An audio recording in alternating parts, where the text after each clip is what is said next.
नम्बरी जग्गा लिएका, मालपोतमा गएर कागज पत्र सबै हेरेका, पैसा दिएर किनेका मानिसहरू र कर्मचारीहरू जहाजको सिटबाट समातेर थुनिए। निर्णयकर्ताहरूलाई सुनपानी छर्किए जसरी चोख्याएर पठाई। सरकारको बाबुआमाले गोलीसँग नडराएर ज्यानको बाजी लगाएर लडेको युद्ध, आन्दोलन, परिवर्तनका लागि गरेको त्याग, तपस्याको बलमा आएका नवयुवराजहरू, उहाँका छोराछोरीहरूको कुन हरकत र कुन तहको क्रियाकलापहरू आएको छ हामीले देख्दै आएका छौँ। दुःखद विषय हो। मैले नवयुवराज भन्नै पर्ने हुन्छ, किनकि सुन आएको कुराको जानकारी, अहिले समातिएका दावा नाम गरिएका व्यक्तिलाई फोटो समेत पठाएको जानकारी इमानदार देशभक्त केही प्रहरी मित्रहरूले विश्वास गरेर सूचना मलाई दिएका छन्। म तिनलाई सलाम गर्न चाहन्छु जसले देशलाई माया गरेर यो सूचना दिएका छन्।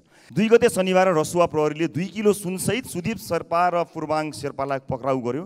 यो सुन र पक्राउ परेका दुवैजनालाई रसुवा प्रहरीले अनुसन्धान र कानुनी कारबाहीका लागि भदौ 3 आइतबारका दिन राजस्व अनुसन्धान विभाग ललितपुर पठायो। सिआइबीको अनुसन्धानलाई विश्वास नगर्ने भन्ने कुरै छैन। मात्र यति हो कि सिआइबीलाई आफ्नो काम निष्पक्षतापूर्वक गर्नको निमित्त सरकारले कुनै दबाब दिने त होइन, शङ्का सिआइबी प्रति होइन, शङ्का हाम्रो संयन्त्रप्रति हो, जुन बारम्बार दोषीहरूलाई उम्काउन कुनै न कुनै भूमिका निर्वाह गरिरहेको हुन्छ। त्यसैले सम्मानित सभामुख महोदय मार्फत म यो जानकारी गराउन चाहन्छु र सम्बन्धित निकायले यसको जानकारी पाउनको लागि सम्पर्क गर्दा वा आफै सम्पर्क गरेर भए पनि म यी जानकारीहरू दिनेछु। यी कुराकानी भएका छन् र मेरो फेरि पनि एउटा अन्तिममा एउटा माग छ कि फोरेन्सिक ल्याबबाट संसद किन बन्द भयो, यो संसद कसले बन्द गर्यो, नेपाली जनताको आवाज राख्ने, कयौँ विधेयकहरूमा छलफल गर्ने यो संसद नेपाली जनताको आवाज, यो गम्भीर प्रश्न। यही सम्मानित संसदमा सार्वजनिक महत्त्वका कयौँ प्रस्तावहरू छन्, सङ्कल्प प्रस्तावहरू छन्, त्यस उप छलफल हुनु पर्थ्यो। शिक्षा ऐनमा छलफल हुनु पर्थ्यो, निजामती ऐनदेखि लिएर स्वास्थ्य विभिन्न महत्त्वपूर्ण ऐनहरू यतिकै बसेका छन्, तिनमा छलफल हुनु पर्थ्यो, हुन पाएन। अत्यन्त दुःखद कुरा भयो। आज मुलुकको अर्थतन्त्र दयनीय अवस्थामा पुगेको छ। यो सदनमा देशको अर्थतन्त्र उकास्ने छलफल हुनु पर्थ्यो, इकोनोमीको कुरा हुनु पर्थ्यो, तर इमोसन्सको कुराले बढी ठाउँ लिएर आज अर्थतन्त्र धराशयी भएको छ। व्यापारी व्यवसायीहरू विचलित भएका छन्, निजी क्षेत्र आत्तिएको अवस्थामा रहेको छ। हामीलाई लज्जा हुनुपर्ने विषय, सँगैका 2टा राष्ट्रहरू आर्थिक उन्नतिको चरम शिखरमा पुगेका छन्, उन्नतिको चरम बिन्दुमा छन्, वर्ल्डको टप इकोनोमीमा आफूलाई दर्ज गर्न सफल भएका छन्। हामी भन्दा पनि लाज लाग्छ सभामुख महोदय, पुलिस सारेर पुलिसको सरुवा बडुवामा आँखा लगाएर बसेका छौँ। योभन्दा लज्जास्पद विषय एउटा आर्थिक अवस्थामा टाट पल्टन लागेको मुलुकका लागि के हुन सक्छ? यो लज्जाको विषय हो सभामुख महोदय। सभामुख महोदय, सरकारले सुशासनको कुरा गर्यो, हामीले शङ्काको सुविधा दियौँ। यो शङ्काको सुविधा दिइरहँदा सरकारले भनिरहेको सुशासन कहाँसम्मको सुशासन हो? आफ्नो ढोकासम्म त्यो ब्लेम अथवा त्यो आरोप नआइपुग्दासम्मको सुशासनको कुरा गरेको हो कि साँच्चै कि सुशासनको कुराकानी गरेको हो?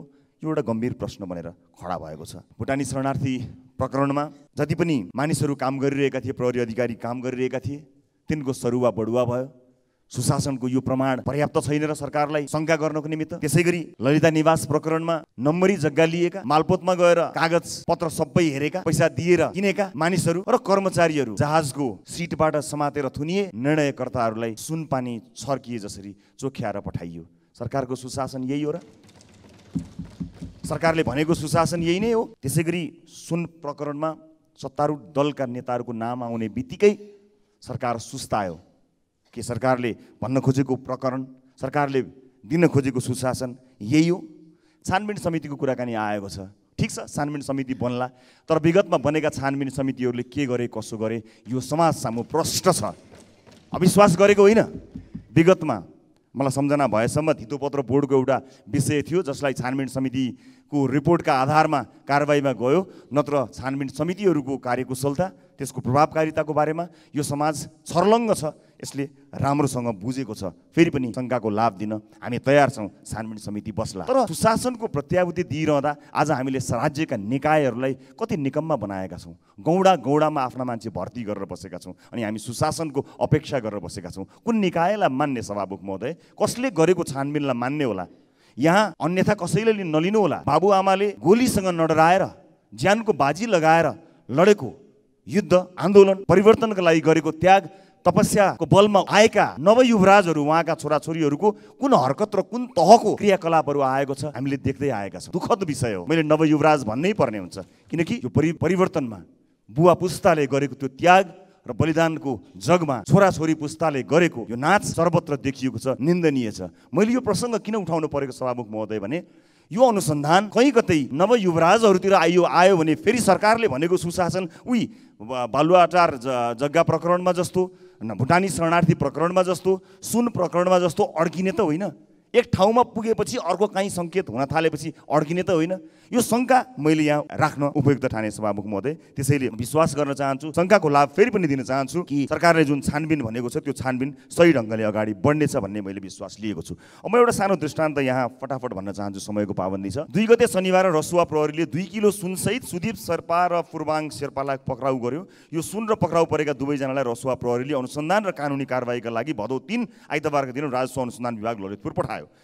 किन पठायो भने राजस्व चुहावट अनुसन्धान ऐन अनुसार सुनको अनुसन्धानको जिम्मा र अभियोजन राजस्व अनुसन्धान विभागले गर्ने हो। अहिलेसम्म भएको अभ्यास यही नै छ। तर 2 साउनमा विमानस्थल भन्सार पास भइसकेपछि राजस्व अनुसन्धानले समातेको सुन अनुसन्धानको यो जिम्मा 19 दिन पछाडि एकाएक प्रहरीलाई दियो। राजस्व चुहावट ऐनको दफा 10 को 2 ले सुन अनुसन्धान सरकारले चाहे सरकारका अन्य निकायले गर्न पाउने व्यवस्था त गरेको छ, तर त्यसका लागि सरकारले निर्णय गर्नुपर्ने रहेछ। यो भनेको सरकारले मन्त्री परिषदबाट निर्णय गरेर जानुपर्ने कानुनी व्यवस्था रहेछ।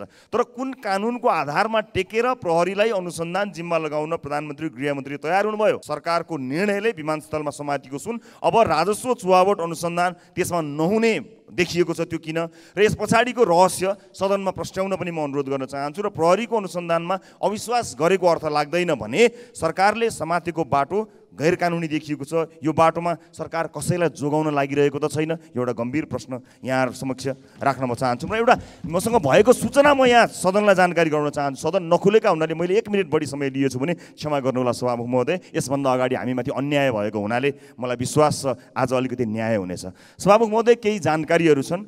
नजिकैका सरकारका बहालवाला एक महानिर्देशकले सुन आएको कुराको जानकारी अहिले समातिएका दावा नाम गरिएका व्यक्तिलाई फोटो समेत पठाएको जानकारी इमान्दार देशभक्त केही प्रहरी मित्रहरूले विश्वास गरेर सूचना मलाई दिएका छन्। म तिनलाई सलाम गर्न चाहन्छु जसले देशलाई माया गरेर यो सूचना दिएका छन्। यसमा संलग्न केही बिचौलियाहरूको जानकारी पनि मलाई उपलब्ध गराएका छन्। मैले जसको जानकारी सम्बन्धित निकायलाई अवश्य पनि गराउनेछु। र यसको समाचार लुकाउनको निमित्त लामो समयदेखि पत्रकारिता गरेका मान्छे समेत संलग्न रहेका छन्। केही पूर्व प्रहरी प्रमुखहरूको पनि कुराकानी दावा लामासँग भएको कुरा सूचना प्राप्त भएको छ। म यसमा गृहमन्त्रीज्यूको प्रधानमन्त्रीज्यूको गम्भीर ध्यान आकर्षण गर्न चाहन्छु। सिआइबीको अनुसन्धानलाई विश्वास नगर्ने भन्ने कुरै छैन। मात्र यति हो कि सिआइबीलाई आफ्नो काम निष्पक्षतापूर्वक गर्नको निमित्त सरकारले कुनै दबाब दिने त होइन। शङ्का सिआइबी प्रति होइन, शङ्का हाम्रो संयन्त्रप्रति हो जुन बारम्बार दोषीहरूलाई उम्काउन कुनै न कुनै भूमिका निर्वाह गरिरहेको हुन्छ। त्यसैले सम्मानित सभामुख महोदय मार्फत म यो जानकारी गराउन चाहन्छु र सम्बन्धित निकायले यसको जानकारी पाउनको लागि सम्पर्क गर्दा वा आफै सम्पर्क गरेर भए पनि म यी जानकारीहरू दिनेछु। यी कुराकानी भएका छन् र मेरो फेरि पनि एउटा अन्तिममा एउटा माग छ कि फोरेन्सिक ल्याबबाट यो टेलिफोन जो दावा लामा भनिएका व्यक्ति छन् तिनको टेलिफोनमा भएको त्यो रेकर्ड संसदीय समितिले अथवा संसदले जस्ताको तस्तै हेर्न पाओस्, जहाँभित्र अत्यन्त धेरै सूचनाहरू छन् जसको जानकारी हामीलाई पनि प्राप्त भएको छ। हामी नजिकबाट निहालिरहेका छौँ। र अन्त्यमा फेरि पनि सभामुख महोदय, यो संसद नेपाली जनताको आवाज बोल्ने ठाउँ हो। यसलाई बन्द गरेर कुनै पनि संवाद गरिनु भनेको यो देशमाथि अन्याय हो, नागरिकमाथि अन्याय हो। सबै छलफलहरू यही हुनुपर्दथ्यो। आगामी दिनमा यो अभ्यासलाई ध्यान दियोस्। र अन्त्यमा जुन दुर्घटना धादिङमा बस दुर्घटना भयो, मृतकहरूप्रति हाम्रो पार्टीको तर्फबाट आफ्नो तर्फबाट म श्रद्धाञ्जली व्यक्त गर्न चाहन्छु र घाइतेको शीघ्रभन्दा शीघ्र चाहिँ उपचार होस् भन्ने पनि चाहना राख्न चाहन्छु।